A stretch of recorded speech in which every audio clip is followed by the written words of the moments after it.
dañ ko lewal beneen mbir bi tamit Petro-Tim damaa dégg Abdoul Mbaye ne da nga ko jox faux rapport sur cette base lañ génnee décret bi expliquer ñu. waaw foofu aussi bon d'abord xam nga mas naa ci génn benn yoon ba expliquer ci dossier Petro-Tim man ñun dañoo ñëw fekk le contrat de Petro-Tim l'ancien régime signé ko le 17 janvier 2012 xam nga boobu man maa ngi wuti ay voix di ànd di campagnal président Macky Sall.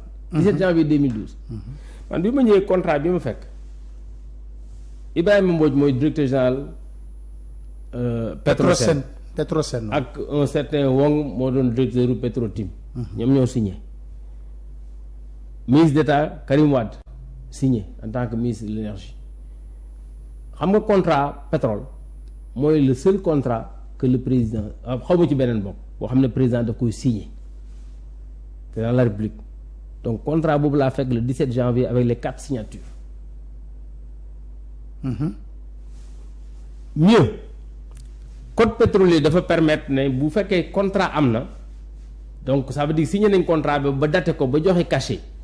donc pétrolier bi wala Petro-Tim yore na ko état du Sénégal yore na ko dañ ko war a matérialiser par un décret ñu préparer un décret le ministre d'État Karim Wade préparer un décret yónnee ko Souleymane Ndéné premier ministre mu signé ko mu yónnee ko président Abdoulaye Wade ñu signé ko malheureusement il se trouve que jusqu'au 2 avril 2012 le contrat n'était pas numéroté le président Abdoulaye Wade bu fekkee joxe na lenge yi le 2 avril kenn mënutul référencer un document bu mu signé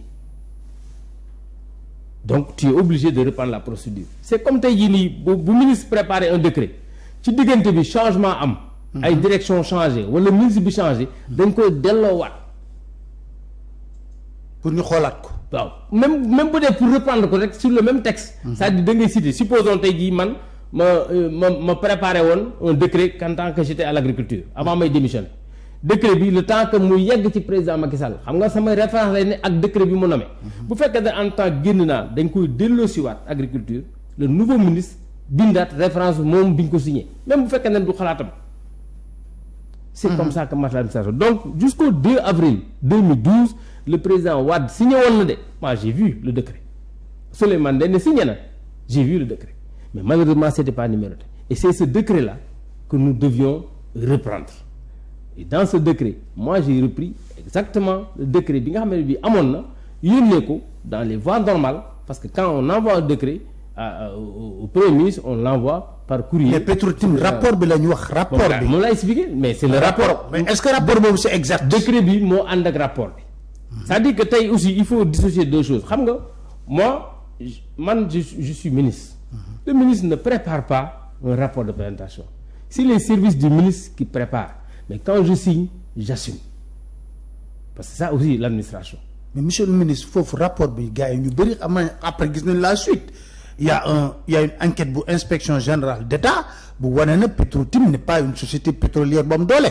xam nga aussi loolu aussi des fois nit ñi dañuy jaawale xam nga bu leen fàtte ne en 2013 ou en 2012 le Sénégal n'était pas un pays pétrolier il y a pas de major buy ñëw dugg ci recherche d'ailleurs fii bu Sénégal kañ la fi Total intéressé wu c'est quand on a eu du pétrole mu wut foo xam ne ni fii yaakaar na fa pétrole mais depuis de Mathusalem jusqu'en 2012 ay entre sociétés yu ndaw rek ñoo doon compétir c'est comme ça que ça marche l'industrie pétrolière donc industrie pétrolière dafa am fu muy toll c'est de petites industries.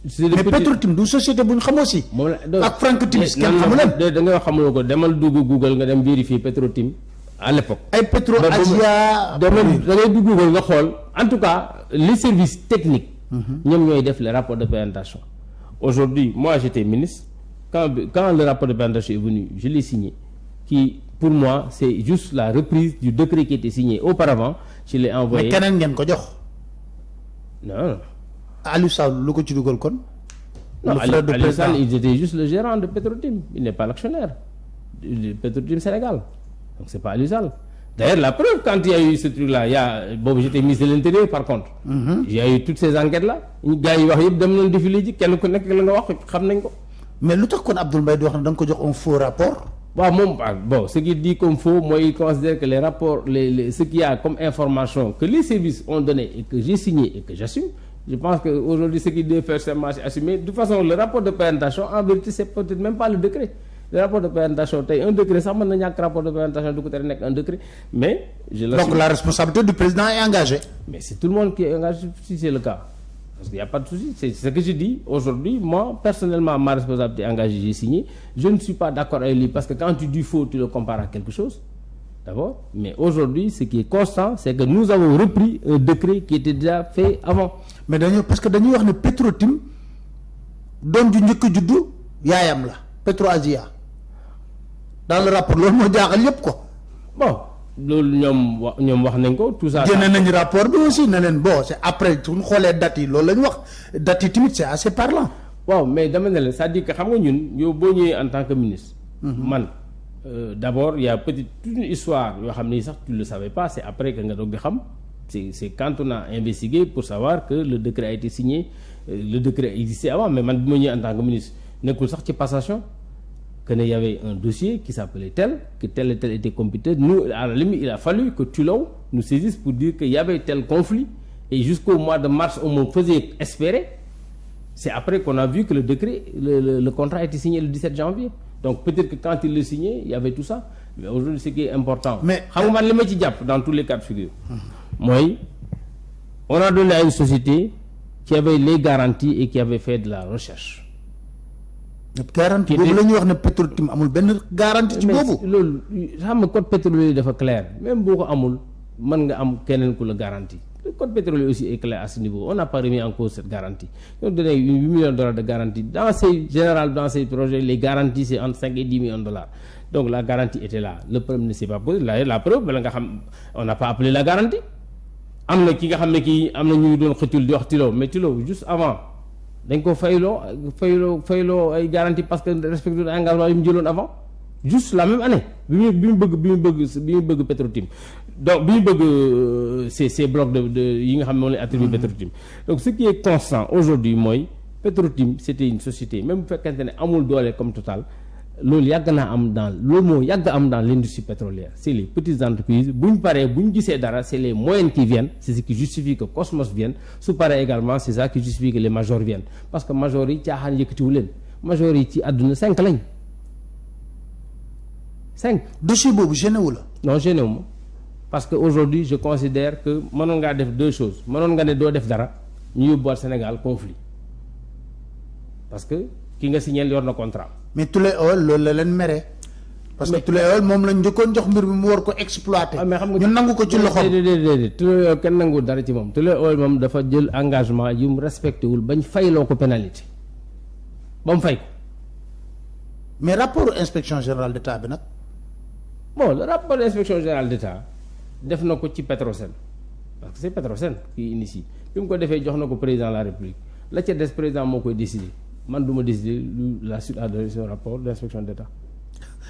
donc bon Macky Sall il faut mu ñëw fii toog leeral ñu foofu lu mën. bàyyi ko bu retraité mu dem noonu de parce que quand même Pape. waaw gis nga tey jii bu Macky Sall defutoon loolu. kon tey du wax Sénégal pays pétrolier. ah non pays pétrolier dañ koy dégg rek. dégguñ ko de. wala lan lañ fa exploité. lan lañ fa exploité non dañ ko exploité 2024 25 jëm kaw. waaw non 2024 lañ waxoon exploité wuñ fi dara. non 23 lañ waxoon.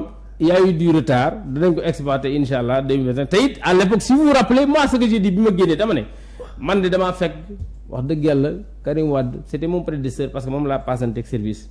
Il a signé un contrat et en toute objectivité c'était un bon contrat.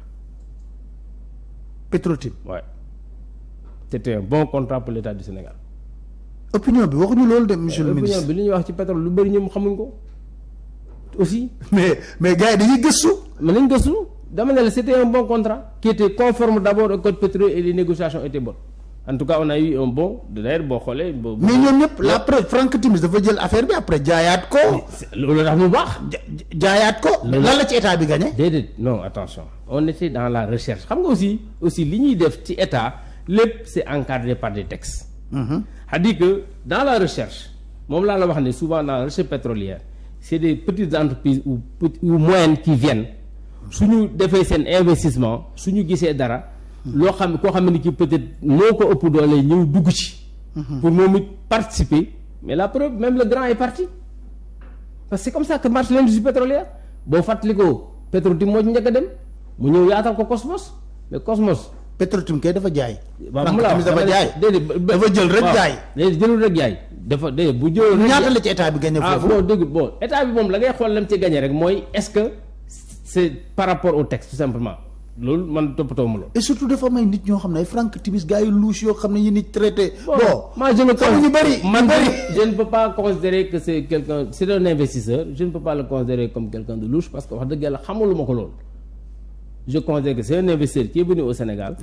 fekk naa ñu xam naa la yow yaa ngi ci internet bi matin midi soir. yaa ma gën a xam Franck Timis yaa ma gën a xam Ovili Tinder ñooñu ñëpp xam nañ seen réputation. yaa ma gën a xam monsieur le ministre man daal li ma jàpp mooy. waaw dans ce dossier là. bu fekkonte ne dañoo dem conflit mën na am tey ba tey waxaguñ parce que tribunal arbitral la jëm mën na am kon tey ba tey waxaguñ Sénégal pays pétrolier. loolu laa ci jàpp donc man damay jël en tout cas l'aspect positif des choses la ca des mooy. moom bu ñu ko jëlee dugal na ci Cosmos peut-être moo ko ëpp doole Cosmos bu ñu ko jëlee dugal na ci BP. moo ko ëpp doole tey BP génn na ci. voilà un peu aujourd'hui la muy wane rek mooy milieu pétrolier c'est comme ça. mais lekk nañ ci xaalis aussi. ah waaw bien sûr. baax mais boobu lan la ci état Sénégal lekk dara. xaw ma chiffre yi nag mais yaakaar naa lekk nañ ci dara. parce que d'ailleurs la preuve loolu aussi bu bëggee xam nañ ci lekk rapport ITIE yaa ngi fi disponible